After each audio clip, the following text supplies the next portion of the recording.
Audio Jungle.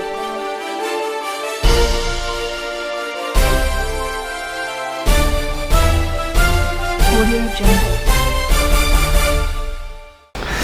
नमस्कार दोस्तों, फिर से एक बार विनय कोचिंग में आपका हार्दिक स्वागत है।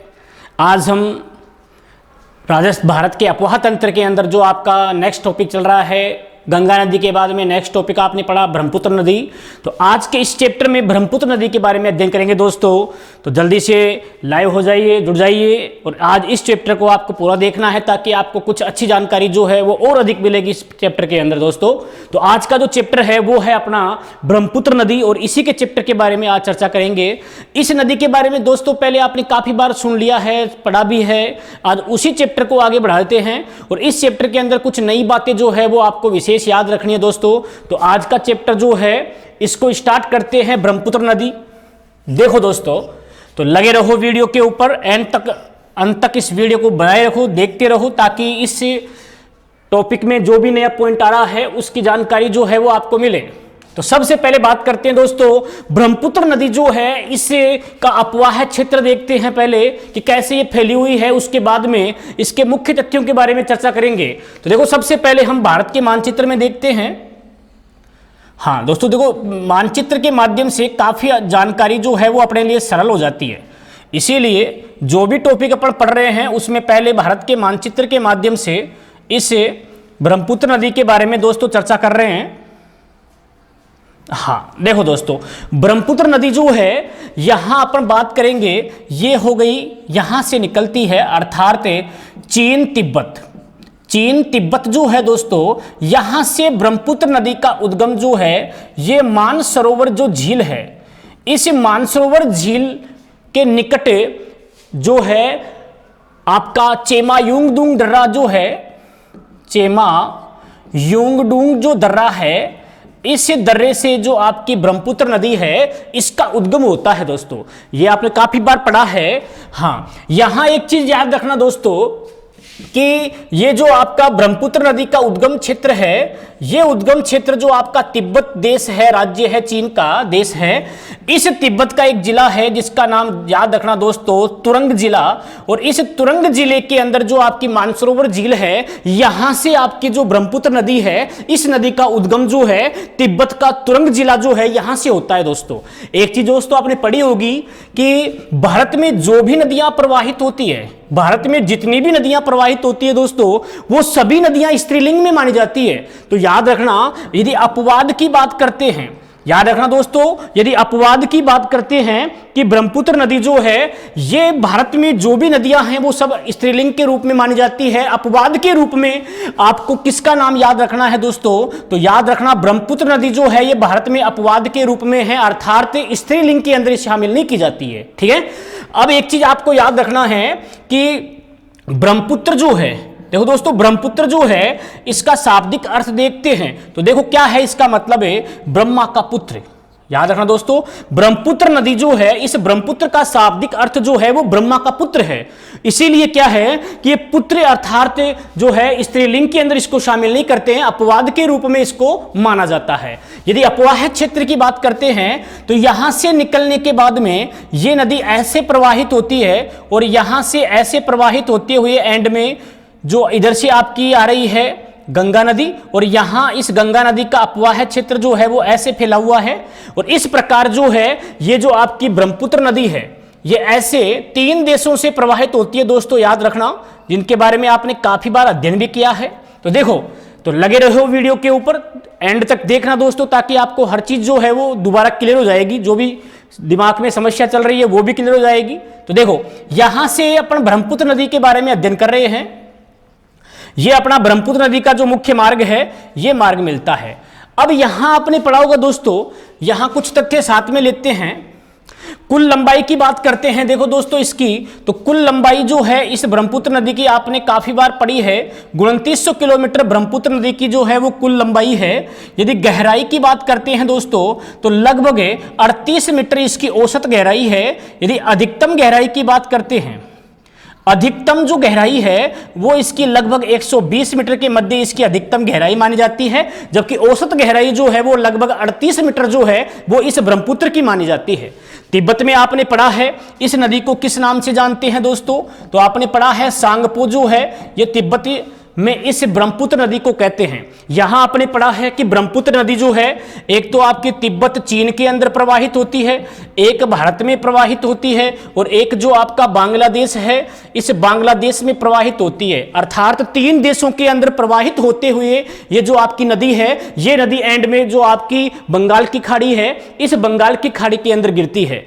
अब यहां दोस्तों आपने पढ़ा होगा भाई तिब्बत कि मानसरोवर झील से निकलने के बाद में लगभग अपन ये कह सकते हैं कि 1100 किलोमीटर का जो क्षेत्र है इस क्षेत्र में ये ऊपरी भाग में प्रवाहित होती है। उसके बाद में जो अरुणाचल प्रदेश है इस अरुणाचल प्रदेश का जो नामचा बरवा है, नामचा जो बरवा है यहां से ये आपकी ब्रह्मपुत्र नदी भारत में प्रवेश करने का जो मार्ग है वो यहीं पर है। या आप ये कह दो कि जो यांगपाक दर्रा है अरुणाचल प्रदेश में जो यांगपाक दर्रा है इस यांगपाक दर्रे से ब्रह्मपुत्र नदी जो है दोस्तों वो भारत में प्रवेश करती है। यहां तक का चैप्टर क्लियर हो गया दोस्तों। अब चलते हैं देखो आगे। यहां आपने पढ़ा है कि यांगपाक दर्रा जो है इस दर्रे से भारत में प्रवेश कर रही है। अब यहां पर देखो इस ब्रह्मपुत्र नदी जो है इसको जो अपना अरुणाचल प्रदेश है, देखो अरुणाचल प्रदेश जो है इस अरुणाचल प्रदेश में अपन ने पढ़ा है कि इस नदी को दिहांग भी कहा जाता है।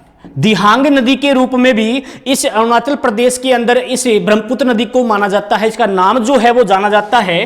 प्लस आपने पढ़ा होगा कि ये जो आपकी ब्रह्मपुत्र नदी है जब असम राज्य में प्रवेश करती है तब इसका नाम जो है वो ब्रह्मपुत्र कहलाता है। अर्थात आप ये कह सकते हो कि ब्रह्मपुत्र नदी का नाम ब्रह्मपुत्र किस राज्य में होता है, तो आपको बताना है असम राज्य के अंदर जो है वो ब्रह्मपुत्र नदी का नाम ब्रह्मपुत्र होता है। उससे पहले दिहांग के नाम से प्रवाहित होती है और जब ये बांग्लादेश के अंदर प्रवेश करती है, बांग्लादेश जो है इस बांग्लादेश में प्रवेश करती है तब ये किस नाम से हो जाती है, जमुना के नाम से हो जाती है। और एंड में बंगाल की खाड़ी में आपने कल पढ़ा था दोस्तों मेघना के नाम से बंगाल की खाड़ी के अंदर गिरती है दोस्तों ये। अब यहां आपने पढ़ा होगा कि ये तो एक सामान्य जानकारी हो गई। अब यहां से देखो दोस्तों ये जो ब्रह्मपुत्र नदी है ये कैसे भारत में अपवाहित हो रही है, तो पहली चीज उद्गम स्थान पढ़ा आपने मानसरोवर झील चेमायुंगडुंग दर्रा का मुख्य इसका उद्गम क्षेत्र है। प्लस आपने पढ़ा दोस्तों कि उद्गम कहां होता है, ब्रह्मपुत्र नदी का तिब्बत के अंदर जो जिला है तुरंग जिला, इस तुरंग जिले से जो आपकी ब्रह्मपुत्र नदी है इसका उद्गम होता है। इसके बाद में आपने पढ़ा कि भारत में जितनी भी नदियां प्रवाहित होती है वो सभी स्त्रीलिंग मानी जाती है। अपवाद किसका याद रखना है, ब्रह्मपुत्र का। और ब्रह्मपुत्र का शाब्दिक अर्थ क्या है दोस्तों, ब्रह्मा का पुत्र।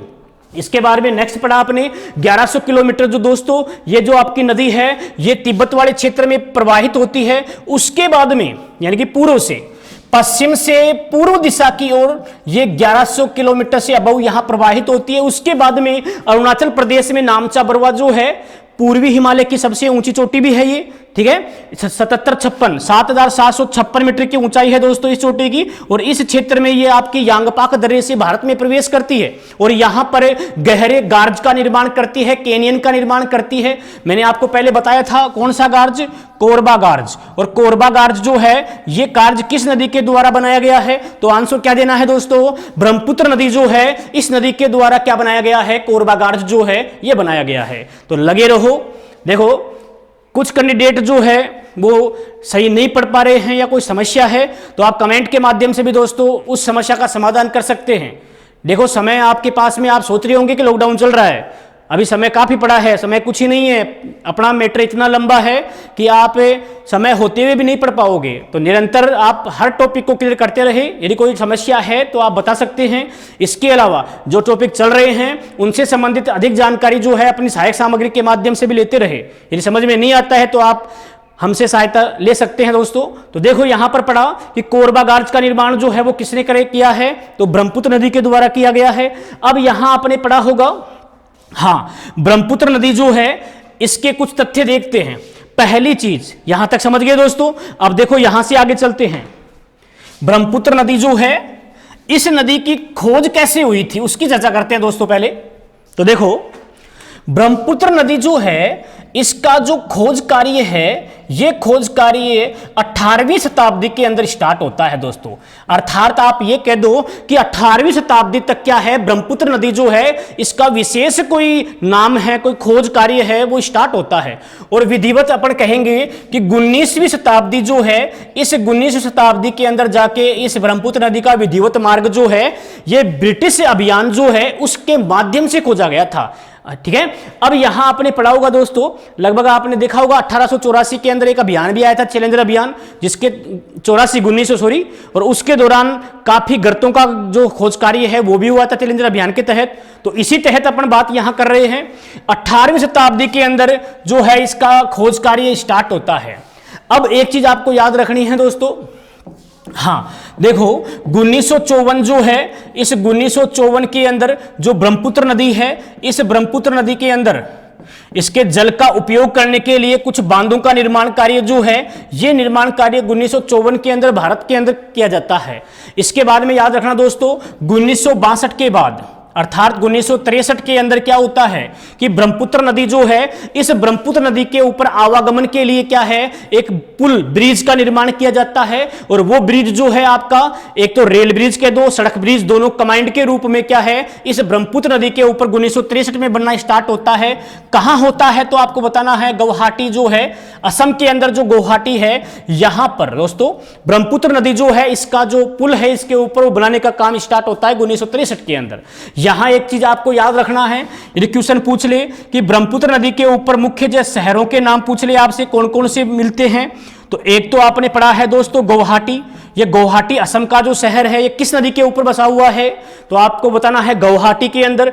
एक का नाम पढ़ा होगा आपने डिब्रूगढ़, हाँ डिब्रूगढ़ जो है दोस्तों, ये डिब्रूगढ़ भी किस नदी के किनारे बसा हुआ है, आपकी इसी ब्रह्मपुत्र नदी के किनारे बसा हुआ है। और यहां का एक और शहर है जिसका नाम है तेजपुर, और तेजपुर जो शहर है वो भी किसी नदी के किनारे बसा हुआ है दोस्तों, तो आपको आंसर देना है ब्रह्मपुत्र नदी के किनारे पर बसा हुआ है। तो यहां तक क्लियर है दोस्तों। एक बार दोबारा देख लो, खोज कार्य 18वीं शताब्दी में स्टार्ट हुआ, विधिवत जो मार्ग है वो 19वीं शताब्दी में खोजा गया। 1954 में इस पर नदी पर बांध बनाने का काम स्टार्ट होता है। 1963 में गुवाहाटी के अंदर सड़क मार्ग और रेल मार्ग का निर्माण जो है वो पुल ब्रिज के माध्यम से किया जाता है।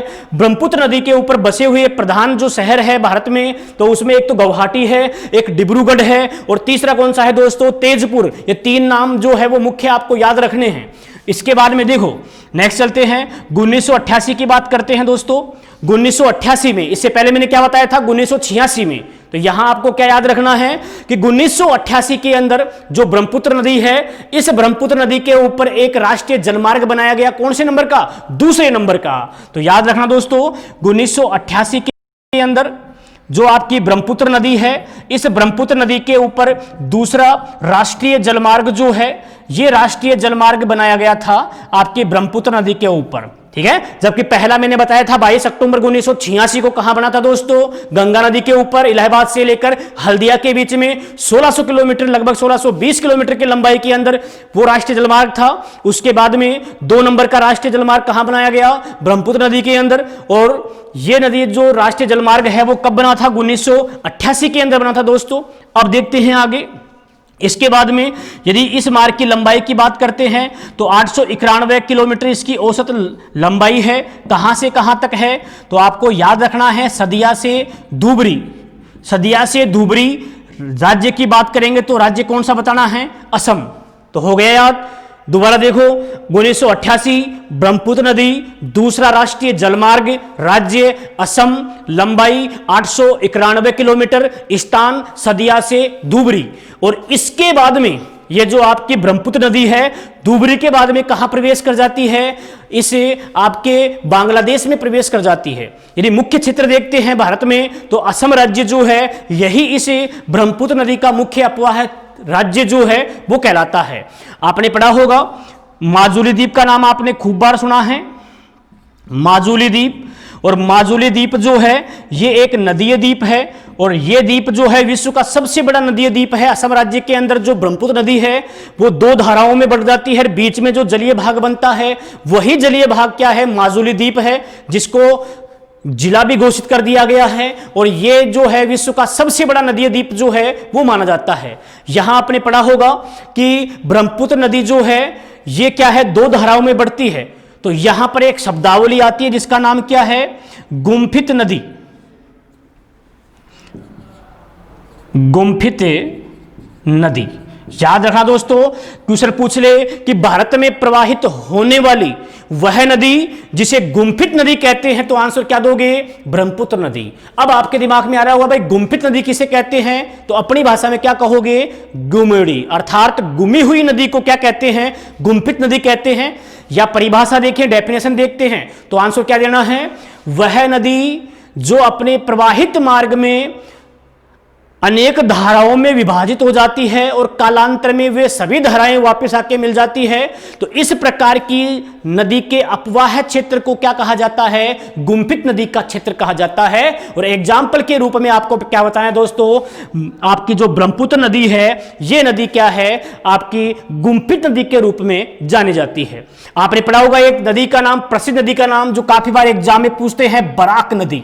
याद रखना दोस्तों, बराक नदी जो है ये ब्रह्मपुत्र की सहायक नदी है और ये कहां जाके मिलती है इससे, तो बांग्लादेश में जब पद्मा और जो आपकी ब्रह्मपुत्र है इसका मिलन होता है, उसके बाद में ये जो आपकी बराक नदी है, ये नदी जो है आपकी इस ब्रह्मपुत्र के अंदर मिल जाती है, ये भी इसकी सहायक नदी है। अब क्वेश्चन आपसे पूछ ले कि ब्रह्मपुत्र नदी का उद्गम बराक नदी का उद्गम कहां से होता है, तो आपको बताना है दोस्तों, कहां से, मणिपुर राज्य जो है, इस मणिपुर की पहाड़ियों से जो नदी निकलती है उस नदी का नाम क्या है, तो आंसर देना है बराक नदी। याद रखना दोस्तों, बराक नदी जो है यह भी किसकी सहायक नदी है, तो बताना है ब्रह्मपुत्र नदी की सहायक नदी है। दूसरी बात आपको याद रखना है कि ये जो आपकी ब्रह्मपुत्र नदी है, ये नदी जैसे ही आपका असम राज्य आता है, जो गारो की पहाड़ियों का नाम सुना है मेघालय राज्य के अंदर, तो गारो की पहाड़ियों के यानी कि मेघालय के दक्षिण उत्तरी क्षेत्र से गारो की पहाड़ी के दक्षिणी में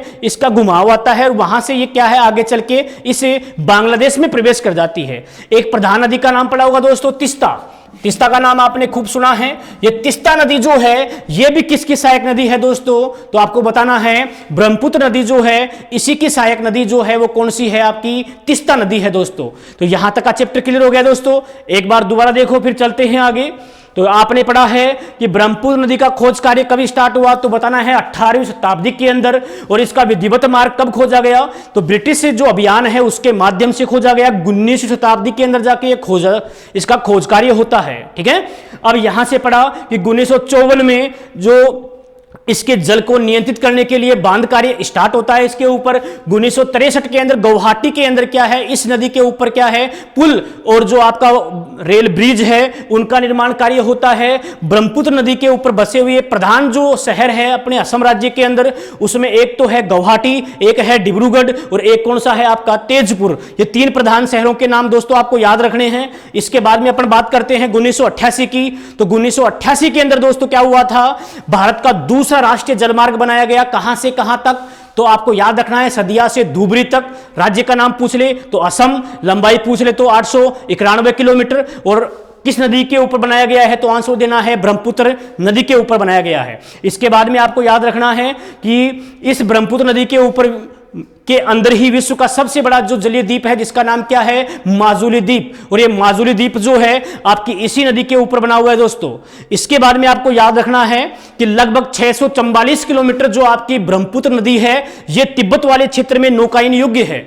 और नौकायन कौन सी चलती है वहां पे, जो अपन बोलेंगे लकड़ी की वगैरह है या फिर जानवर की खालों की जो अपन नाव बनाते हैं, उन नावों के माध्यम से लगभग 644 किलोमीटर जो तिब्बत वाला क्षेत्र है उस क्षेत्र में इस नदी के अंदर नौकायन सुविधा भी जो दोस्तों है वो उपलब्ध होती है। ठीक है, अब यहां से आगे चलते हैं तो एक बार आराम से देख लेना मुख्य बातें।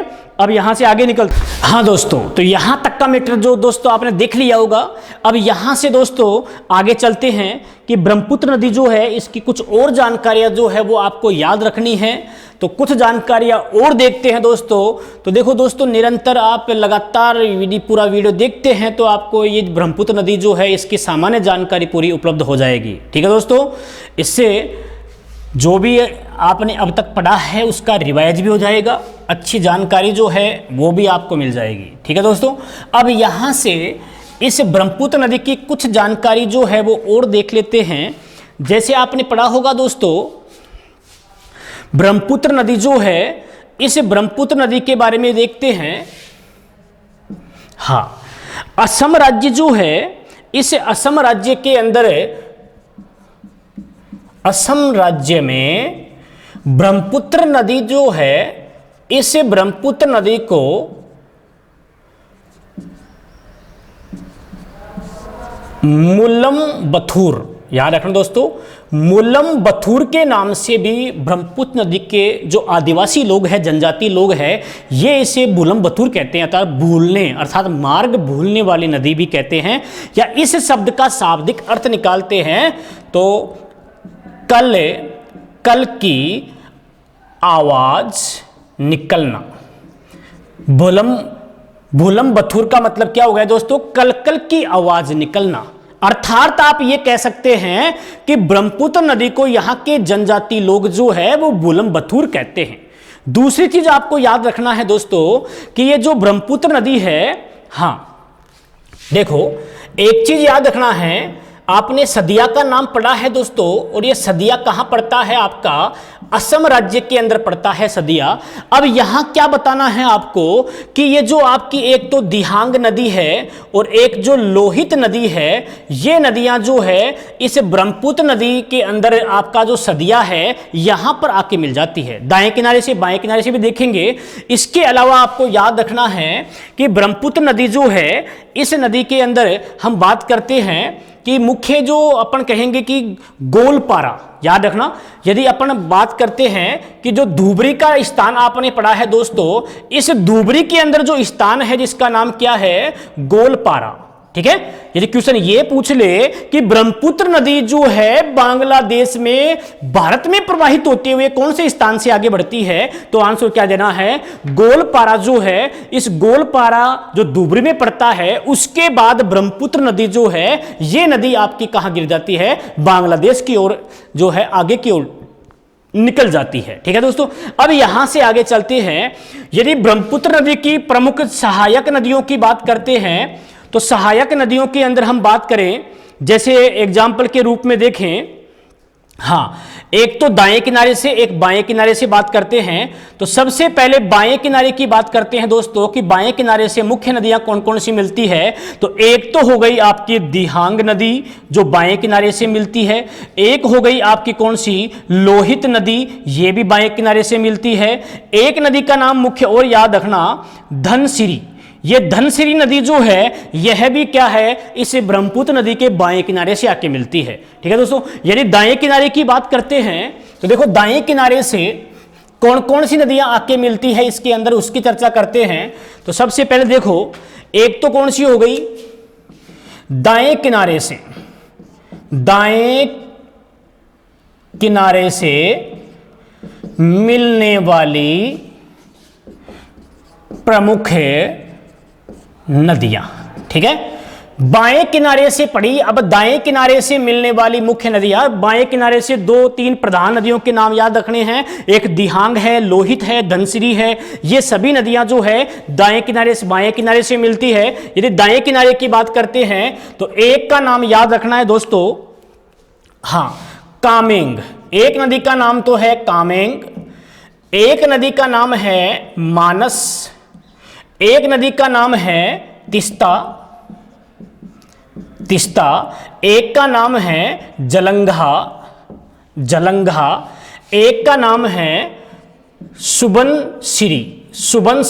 ठीक है दोस्तों, ये कुछ नदियां जो है आपको दाएं किनारे से याद रखनी है, जैसे कामेंग हो गई, मानस हो गई, तिस्ता हो गई, जलंगा हो गई, सुबनसिरी हो गई। ये सभी नदियां जो है आपकी ब्रह्मपुत्र नदी के दाएं किनारे से आके मिलती है, जबकि बाएं किनारे से मिलने वाली नदियों के नाम दिहांग है, लोहित है और धनसिरी है। ये सभी नदियां बाएं किनारे से आके मिलती है। मैंने दोस्तों बता दिया है आपको, बराक नदी जो है इंपोर्टेंट नदी है, और बराक नदी कहां से निकलती है मैंने अभी बताया है आपको, कहां से? मणिपुर से निकलती है। और यह नदी जो है आपकी एक गांव है बांग्लादेश में, भैरव नगर, याद रखना दोस्तों, भैरव नगर जो है, इस भैरव नगर के निकट जो आपकी ब्रह्मपुत्र नदी है, इस ब्रह्मपुत्र नदी के अंदर जो मिलती है वो कौन सी मिलती है दोस्तों? तो आंसर देना है बराक नदी जो है ये मिलती है। इसके बाद में बांग्लादेश में प्रवाहित होते हुए अंत में ये बंगाल की खाड़ी के अंदर जो सुंदरवन का डेल्टा है,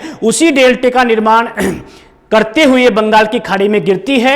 और वहां पर आपने पढ़ा है कि गंगा और ब्रह्मपुत्र का जो डेल्टा है विश्व का सबसे बड़ा डेल्टा भी है, प्लस यहां पर चापाकार डेल्टे का प्रवाहित अपवाह बनाती हुई क्या है, ये एंड में आपके सागर में गिरती है।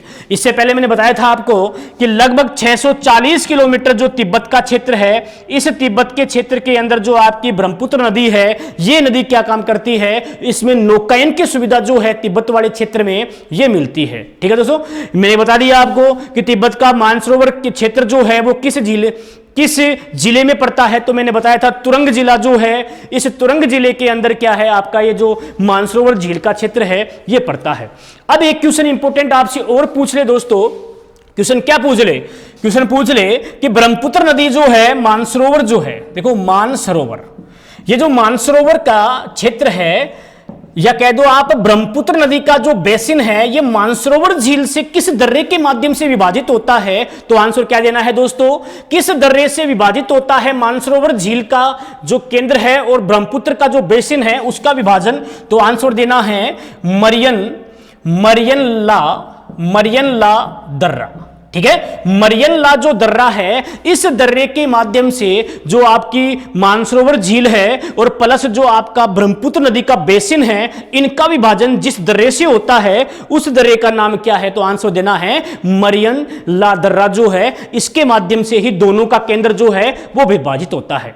तो इस प्रकार तिब्बत, चीन, भारत और आपका जो बांग्लादेश है, इसमें प्रवाहित होते हुए जो आपकी ब्रह्मपुत्र नदी है, ये नदी क्या है, अंत में बंगाल की खाड़ी में गिरती है दोस्तों। इससे प्रकार आपका ब्रह्मपुत्र नदी का एक सामान्य चैप्टर जो है वो पूर्ण होता है।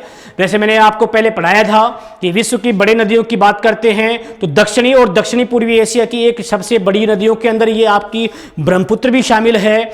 इसके अलावा अपन बात करते हैं दक्षिणी पूर्वी एशिया के अंदर जो आपकी मिकांग नदी है, इरावदी नदी है, ऊपर चीन के अंदर आपकी कौन सी नदी है, हांगो नदी है, यांगटीसी यांग नदी है, आमूर दरीबा ये नदी आपकी हो गई, रूस वाले क्षेत्र में हो गई। उधर अपन बात करेंगे वोल्गा नदी जो है आपकी यूरोप महाद्वीप की हो गई, और इसे राइन नदी जो विश्व की सबसे व्यस्तम नदी है वो भी आपकी कहाँ है, जर्मनी के अंदर है। ठीक है, और जर्मनी का एक पर्वत का नाम पड़ा होगा, ब्लैक फॉरेस्ट पर्वत है, इसी क्षेत्र से आपकी ये जो राइन नदी है वो निकलती है, विश्व की सबसे व्यस्तम नदी है। उधर अमेरिका की बात करते हैं दोस्तों तो मिसिसिपी का नाम पड़ा है, मिसौरी और मिसिसिपी, ये अमेरिका महाद्वीप की, उत्तरी अमेरिका महाद्वीप की प्रधान नदियां हैं। जबकि दक्षिणी अमेरिका में आते हैं तो आपकी कौन सी हो गई, अमेजन हो गई। अमेजन नदी जो है दक्षिणी अमेरिका ब्राजील के क्षेत्र में प्रवाहित होती है, जो अपवाह के आधार पर विश्व की क्या है दोस्तों, सबसे बड़ी नदी है। जबकि विश्व की सबसे लंबी नदी आपकी नील नदी अफ्रीका महाद्वीप वाली हो गई। यदि ऑस्ट्रेलिया की बात करते हैं तो मरे डार्लिंग का नाम पढ़ा है दोस्तों आपने। मरे की सहायक नदी कौन सी है, डार्लिंग, और ये नदी जो है आपकी अफ्रीका इसे ऑस्ट्रेलिया महाद्वीप की सबसे लंबी नदी है। तो इस प्रकार नदियों का अपवाह जो है ये भी विश्व के हर महाद्वीप के अंदर देखने को मिलता है। उसी प्रकार भारत के अंदर भी ये जो आपकी प्रधान नदी है ब्रह्मपुत्र, उसका अपवाह है 3 देशों के अंदर जो है वो फैला हुआ मिलता है। ठीक है, अब यहां से हम आगे नदियों के बारे में चर्चा करेंगे दोस्तों नेक्स्ट टॉपिक के अंदर। तब तक लगे रहो पूरी जोश जुनून के साथ, ताकि आने वाली भर्तियों में आपको यदि इस चैप्टर में एक भी क्वेश्चन मिलता है तो मैं आपके लिए सबसे बेटर मानता हूं उस चीज को। तो चलते हैं, मिलते हैं दोस्तों फिर से नए चैप्टर में। तब तक के लिए धन्यवाद, जय हिंद।